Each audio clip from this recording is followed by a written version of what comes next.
Hello everyone. तो हम आज बात करने वाले हैं खेसारी लाल यादव जी और अनुपमा यादव का एक बहुत ही बेहतरीन सॉन्ग के बारे में, जिसका पोस्टर आ चुका है।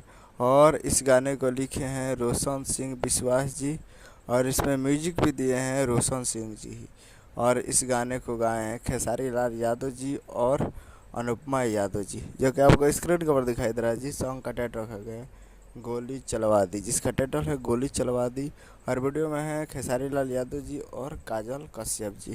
फिट में है काजल कश्यप जी। और ये बहुत ही बेहतरीन सॉन्ग है और बहुत ही तगड़ा लेवल का है। और ये सुनने में आ रहा है, बहुत ही ज़बरदस्त गाना बनाया गया है इस गाने को।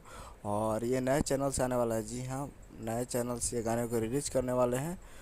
एक दो दिन में आपको ये गाना देखने को मिलेगा। कमिंग सून है, बहुत ही जल्द आप लोगों को एक दो दिन में मिल सकता है। तो आप लोग तैयार रहिएगा फुल वीडियो सॉन्ग को देखने के लिए। और ये आ रहा है Kainchi films present Bhojpuri YouTube पे। Kainchi films present Bhojpuri YouTube channel पर तैयार रहिएगा फुल वीडियो सॉन्ग को देखने के लिए। एक दो दिन में आ जाएगा। तो यही अपडेट था उसके वीडियो अच्छा चैनल को सब्सक्राइब लगा ताकि कैसे कैसे मिलते हैं अगले वीडियो में। जय हिंद, जय भोजपुरी।